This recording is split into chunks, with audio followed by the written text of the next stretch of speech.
Sekarang pemerintah Indonesia kembali menggandeng Cina untuk membuat kereta cepat Jakarta-Surabaya. Pemerintah Indonesia juga menggandeng Cina untuk buat rumah subsidi di Indonesia. Acuannya tuh ada rumah subsidi yang 10 meter persegi. Tapi masyarakatnya semakin miskin. Tingkat kemiskinan Indonesia nih semakin tinggi. Kalau misalnya dikelola dengan baik, mungkin masyarakat Indonesia ini nggak perlu harus kerja di luar negeri. Nanti kalau suatu saat Raja Ampat pun hilang dari bumi nih, yang penting kan duitnya udah dapat. Itu pun belum mampu mensejahterakan masyarakat Indonesia. Kalau itu kan memang udah jelas. Indonesia nih kehilangan 200 triliun. Jangan demonstrasi, nanti investor lari. Pemerintah Indonesia ini tak bodoh beda. Mereka masih bisa minjam ke Bank Dunia atau tak ke negara-negara lain. Berarti kan jadi negaranya digadaikan sebagai jaminan. Kalau diambil negaranya macam mana?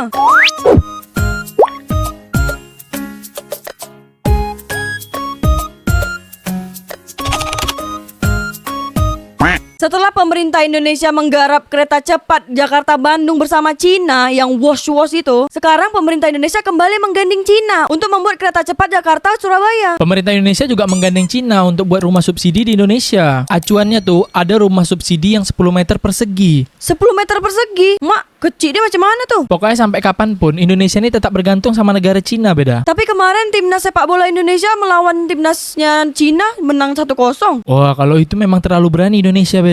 Iya, sampai netizen Indonesia tuh mengeluarkan meme. Nyatakan bahwa jangan lupa bayar utang, bro.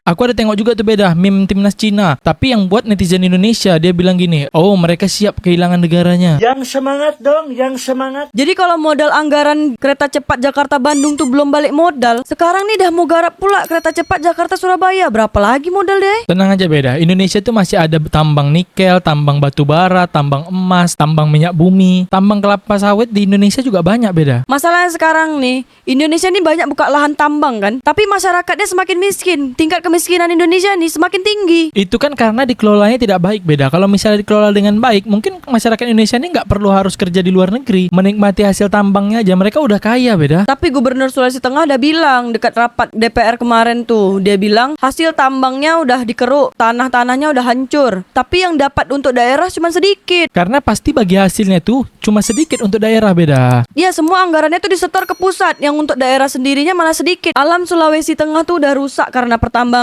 Tapi dana bagi hasil dari pusat itu cuma 200 miliar ke pemerintah daerah. Sedangkan hasil dari pertambangannya itu beratus-ratus triliun. Yang penting kan pemerintah pusat tuh dapat dana beda untuk mensejahterakan masyarakat Indonesia. Berarti pertambangan yang di Raja Ampat pun untuk mensejahterakan rakyat Indonesia. Pemerintah Indonesia nih tak bodoh beda. Nanti kalau suatu saat Raja Ampat pun hilang dari bumi nih, yang penting kan duitnya udah dapat. Duitnya nih untuk apa? Masyarakat Indonesia aja makin miskin. Engkau lihatlah program-program pemerintah nih, yang paling besar tuh makan gizi gratis. Udah sebesar itu pun anggaran makan bergizi gratis beda, itu pun belum mampu mensejahterakan masyarakat Indonesia. Iyalah, sekarang kalau misalnya tambang dikeruk semua sampai habis pun nih di Indonesia, masyarakatnya tak sejahtera macam mana? Indonesia nih kan masih punya negara Malaysia beda. Insya Allah negara Malaysia nih mau tampung masyarakat negara Indonesia. Tak mungkin lah ditampung sebanyak-banyak 285 juta jiwa nih ke Malaysia. Setengahnya pun udah berapa ratus juta triliun tuh yang diperlukan untuk masuk ke Malaysia. Nah, kau tengok Malaysia, dia tuh negaranya tak sebesar Indonesia, tapi lapangan kerja di sana tuh tetap ada. Negara Malaysia tuh beda, dia tuh nomor 1 destinasi wisata medis di dunia. Kata Menteri Kesehatan Indonesia beda, kalau Indonesia mau setara nih sama Malaysia, itu perlu 1,3 kuadriliun. Ini nak setara dalam hal apa? Setara dalam hal pelayanan dan kesehatan yang ada di Malaysia beda. Kalau itu kan memang udah jelas. Indonesia nih kehilangan 200 triliun. Masyarakat Indonesia nih banyak yang berobat keluar negara, terkhususnya Malaysia. Jadi keluarkan duit tuh sampai 200 triliun tuh di negara orang. Nah, kalau kayak gitu kan berarti nggak ada salahnya pemerintah Indonesia ini membuka pertambangan-pertambangan yang ada di daerah Indonesia. Terus kalau misalnya pertambangannya udah habis, dah semua dikeruk, semua dihisap, disedot,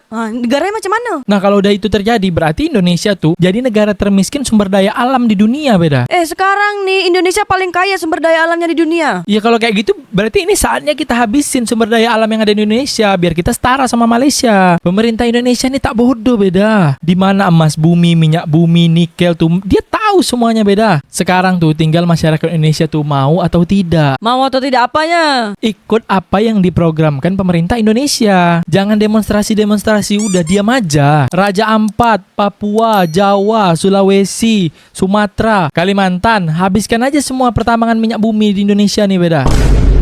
Sekarang kalau udah habis kita tak ada sumber daya alam lagi nih macam mana? Lah, kita kan masih punya Singapura, Malaysia. Singapura tuh tak ada sumber daya alam. Sekarang Indonesia masih impor minyak dari Singapura, beda. Kau gunakan kepala otak engkau nih, kau berpikir sumber daya alam di Indonesia ini dah habis. Anggaran pun pasti habis. Nak beli minyak tuh dari Singapura macam mana, duit tak ada. Pemerintah Indonesia ini tak bodoh, beda. Mereka masih bisa minjam ke Bank Dunia atau tak ke negara-negara lain. Berarti kan jadi negara ini digadaikan sebagai jaminan. Kalau diambil negaranya macam mana? Sekarang nih masyarakat Indonesia nih ikut aja lah apa kata pemerintah Indonesia. Jangan demonstrasi, nanti investor lari. Sekarang pun karena banyak pungli di Indonesia, investor pada lari. Tapi kan masih ada beberapa investor yang tinggal di Indonesia nih, beda. Sekarang kalau misalnya dia tak tahan dengan pungli pun, nanti investor tuh lari juga. Tak apa-apa, beda. Yang penting masyarakat Indonesia nih tetap beratus-ratus juta jiwa. Kenapa pula kayak gitu? Biar warga negara Indonesia nih banyak kerja di luar negara. Pemerintahan di luar negara tuh asli masyarakat Indonesia. Tapi kalau misalnya Indonesianya dah tak ada sumber daya alam, terus mungkin Indonesianya dah bubar pun macam mana? Setidaknya warga negara Indonesia tuh udah berhasil menguasai banyak negara. Jadi tak apa nih, sumber daya alam negara Indonesia ini dihabiskan aja. Tak apa, beda, habiskan aja, tak ada sisa. Yang penting sekarang tuh kita tuh bisa memaksimalkan, menuntaskan program-program pemerintah, beda. Makan bergizi gratis tuh, beda. Itu tuh anggarannya tak cukup, beda. Kita harus tambah lagi anggarannya. Hutan-hutan di Kalimantan tuh kan masih banyak. Kita tebang aja semua, kita jadikan kelapa sawit. Berarti bencana kalau misalnya kau nak tebang seluruh hutan dekat Kalimantan tuh. Lah, kalau bencana kan nanti negara-negara lain datang kasih bantuan untuk negara Indonesia. Tapi nanti bantuannya dikorupsi. Tenang, beda. Ini negara Indonesia, beda. Kalau misalnya dikorupsi pun, kalau ketahuan pun, itu hukumannya ringan. Enak kan tinggal di Indonesia nih? Korupsi banyak-banyak, hukuman sikit. Berarti tak apalah nih, sumber daya alam Indonesia yang dihabiskan aja semua. Berimanlah, beda, terhadap program-program pemerintah Indonesia. Pemerintah tuh tak mungkin menyengsarakan rakyatnya, beda. Sekarang nih, banyak yang kritik-kritik pemerintah, tapi mereka tak ada kasih solusi pun. Kalau solusi dari engkau ni apa? Kalau solusi aku udah jelas, kita kirimkan aja masyarakat Indonesia nih keluar negara untuk kerja. Abis tu apalah gunanya nak bangun kereta cepat, kereta api, bandara, masyarakat Indonesia yang tak ada? Yang penting kan Indonesia tuh punya infrastruktur, beda. Masyarakatnya tak ada pun tak apa-apa. Karena kau harus ingat, beda, apapun programnya yang maju tetap. Majulah Singapura.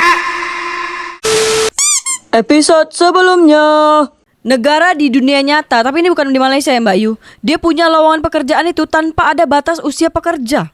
Kalau di Malaysia nih beda. Umur berapa aja engkau boleh bekerja asal engkau punya niat sama engkau punya skill. Sekarang nih yang lebih prihatinnya Mbak Yu, yang baru-baru ini viral atas sikap netizen Indonesia nih Mbak Yu. SMK PGRI Lubuk Linggau Sumatera Selatan tuh ada posting selamat dan sukses atas diterimanya Selvi Karisma Nancy di Indomaret. Ini kan sebagai pencapaian, dia mengapresiasi siswinya yang fresh graduate udah langsung bekerja nih, diterima kerja. Tapi respon dari netizen Indonesia kayak gini Mbak Yu. Cuma Indomaret aja kata Pacman. Dijawab lagi nih, buset jadi sebuah pencapaian gini doang. Terus ada yang jawab nih Mbak Yu, lihat job fair yang ada di Bekasi coba bang, biar lo tahu gimana susahnya nyari kerja. Ini ditutup nih siapa namanya. Terus ada juga yang kasih tahu faktanya. Faktanya kerja di Indomaret itu atau Alfamart itu digajinya UMR plus ada tunjangan makan, BPJS ditanggung, dapat THR. Daripada kerja di kantor tidak digaji UMR, ya bersyukurlah. Tapi lebih bagus orang-orang Indonesia yang belum bekerja nih beda. Jadi manusia silver aja di lampu merah beda.